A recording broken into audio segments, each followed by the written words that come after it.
Okay. So, hindi man natin i-define yung social movement.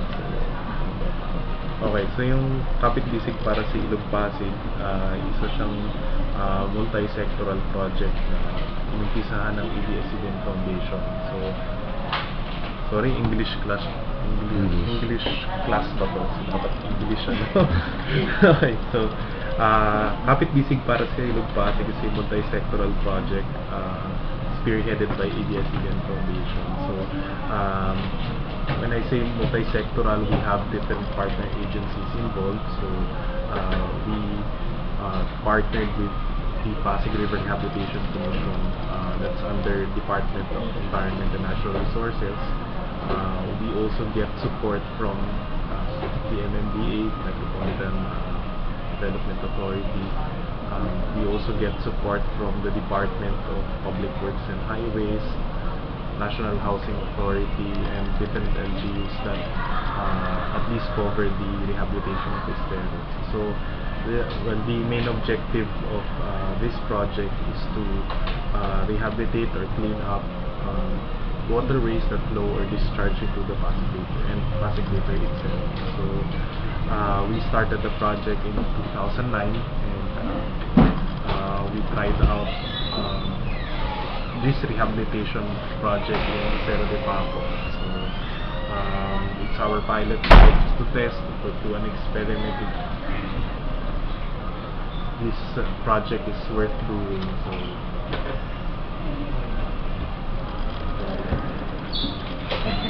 Hindi mo pa kilala. si Raya. Sige, ito na lang ako. Okay, next question. Ay, record, na-record yun.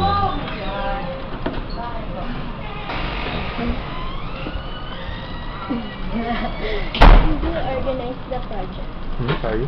How did you organize the project? The project was actually the rehabilitation of the Pasig River did not start from ABS-CBN Foundation. I guess it was popularized by the Clean and Green Foundation, which was led by former First Lady Min Ramos.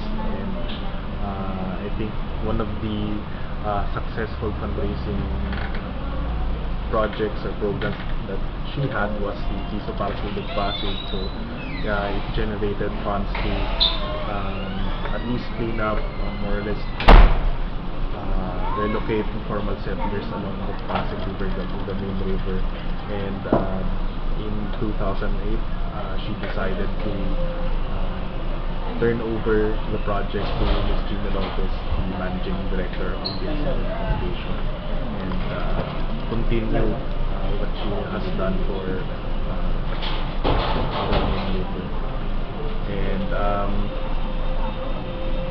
I guess, as mentioned in the first question, the project of cleaning up the Pasig River cannot be done without the cooperation of other government agencies. So, it's really essential that we establish partnership or cooperation with different local government units, DPWH, MMDA, with NHA, which handles relocation, and then of course the Pasig River Rehabilitation Commission, which is really mandated to clean up the Pasig River.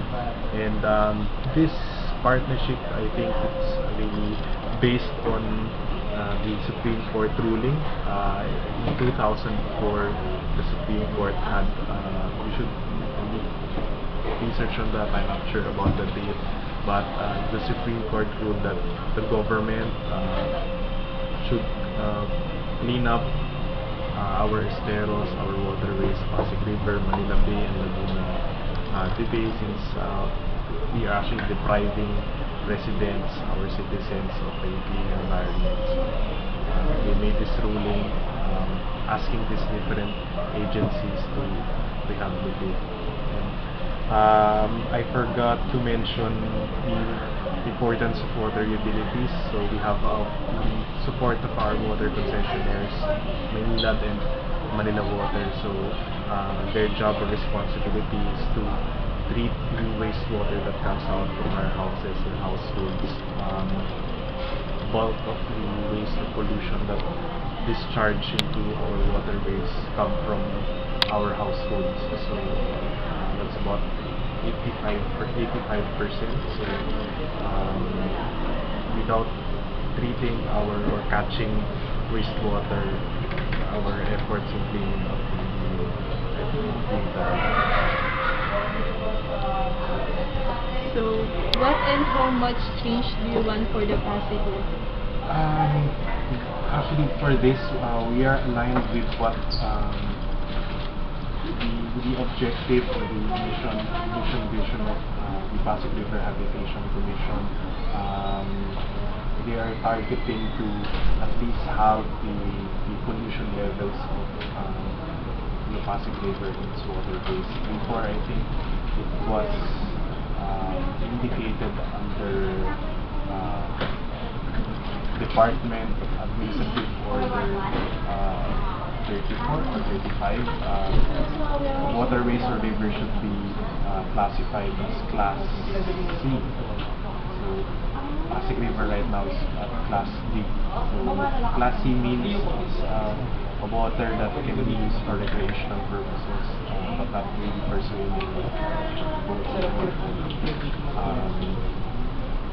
for those kinds of activities.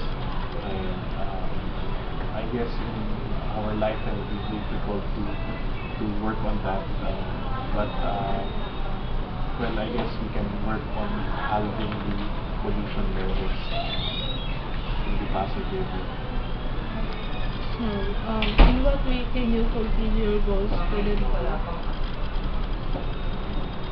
Okay, so well, the project has two components: the physical improvements and change of consciousness. So first, in physical improvements, it starts with the relocation of informal settlers and dismantling of formal structures that hinder the flow of water in our waterways. So we identify different families that are living near esteros, and then we have to relocate them either inside. We look for a property that's available so we can set up medium-rise buildings, or in areas where there are no spaces, we need to relocate them off-site, meaning we have to look for relocation sites outside Metro Manila. So, in Cerro de Paco, we relocated 1,200 families. We settled them in Calauan, Laguna. So there's another program of the Resilient Foundation handling their services. So we're also helping the Calauan government and different government agencies to at least address their concerns on public services.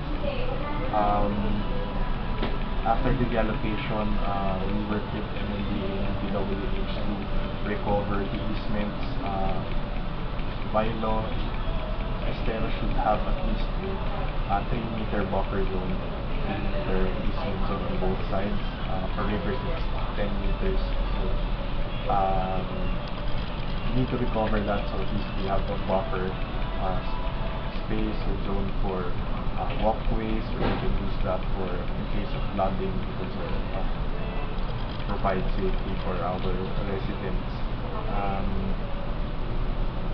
The recovery of easement, we put up walkways or introduce popo wires or popo fibers to at least help stabilize the banks of the esteros or the river. After that, we also install treatment facilities. So we use island reactors, or it's a kind of like aerator that introduces oxygen or introduces air bubbles into the water, so we can increase the oxygen levels of the water. It's required by bacteria or effective microorganisms that break down pollutants in the water. And then that's only for the physical improvements. The other half is the consciousness changing component, which involves the active participation of the community. So in this case, try to recruit community volunteers to train them as river warriors. So at least we have an army of volunteers and residents that can safeguard the river once we move to another area. Another component of this aspect is the regular activities with barangays, with the local government units in terms of IEC or information files. So we facilitate workshops so at least we can help them establish solid waste management facilities. These communities learn how to segregate their waste, prevent disposal of waste into our streets. I guess that's the whole process that we have to do. Since the project is composed of individuals connected through their social interests to carry out change, can you consider it as a social movement? I guess if you're using that definition, yes. Social movements are really established or born out of collective action from different individuals or groups or organizations. And in the case of project or Pasig para sa Pasig, the collective action does only come from our organization, the Civil Foundation. It also comes from different individuals. We have our partners on ground. We have the support or the participation of different communities, subdivisions, barangays. I guess in that case, you can actually define it as a social movement that's pushing for clean Pasig. What do you think are the factors that contributed to the formation of social movements in our society? I guess it's really about when people see something that is deprived of them. So in the case of rehabilitation of the Pasig River, it's our constitutional right to have a clean environment, and when people or residents or organizations see that the government or anyone is depriving them of that right, I guess it already serves as a tipping point for us to band together and do something about it. In the case of the Pasig River, what we're doing is everyone, for example, in the case of under the Pasig River, saw different people from different walks of life, schools, businesses, communities, coming together to express their support to calling authorities to help us with cleaning up the Pasig River because of this right. Other than the environment, I think the formation of social movements is also evident in other areas, for example, in labor rights or labor movements. People demand for just pay or working hours that are fair, fair compensation to their workers. So in that case, unions, different industries also join together. There's also a common cause or a collective cause that at least provides us purpose for them to do such action. Sir, in your own view, how do you see social movement? Positive or negative? I guess social movements in a way it's really a neutral ground. You can't put a load on whether it's positive or negative. There are actually social movements that, for example, from environmental protection. There are also social movements that for example, reach political decision making. Those, for example, party lists or political parties that evolve from grassroots movements to formal political structures. Of course, there are also negative social movements. You also have groups that band together, but their cause is quite not beneficial to society. So they are also at least I can say if it's something positive or negative, but at least most of the social movements or case studies that we see on this aspect is more or less on a positive note, which at least I don't know, it harbors the promotion of rights, historical balance, that people begin with rights as their rights as citizens. So why do you think most people see social movement as negative, ineffective, and worthless? Number 6, I think I won't answer that question since I don't see it. Let me know if there's a basis of most people here defined here as people seeing them as negative or ineffective or worthless. So who are these most people here defined in your question? Unless you already mentioned a survey or a particular person or a particular opinion that mentioned here in number 6,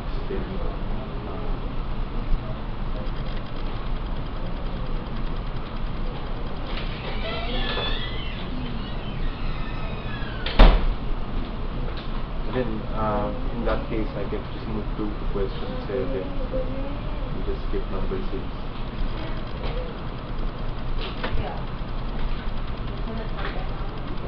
What contributions can social movements like the organization give to our society? Well, actually, social movements provide a venue for different people or different citizens, organizations, businesses in this case to come together and at least have a unified or collective action to support a particular cause. So, in the case of Kapit Bisig para sa Ilog Pasig, it has become a vehicle for other people to at least support this call for cleaner rivers or a cleaner Pasig River. So I guess you could say that someone, for example, posting on Facebook,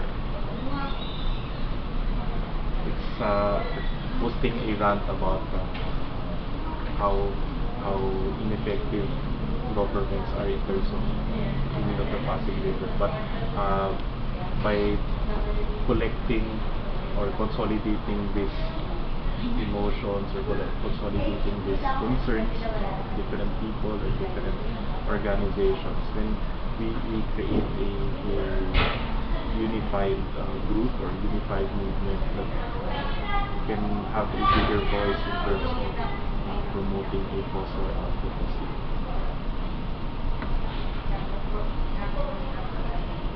How does the general public respond to the project plan for Pasig River? I guess if I would base this answer on participants, it's generally positive. So Run for the Pasig River has been we've been doing this for the past 4 years. So this year we're doing our 5th edition. So the activity or the running event is really a race or running event that's intended to generate public awareness. So I guess we are somehow successful in promoting the cause of cleaning up the Pasig River. It's also has been our vehicle to promote the different updates or what has been happening in rehabilitation of our esteros. And I guess turnout of the Run for the Pasig River, at least for the past 4 years, has been we've been very appreciative of that. We saw thousands of people joining this run, and it goes to show that a lot of people care about this project. And hopefully, we can continue to enjoy this activity as a show of support until the Pasig River in its tributaries are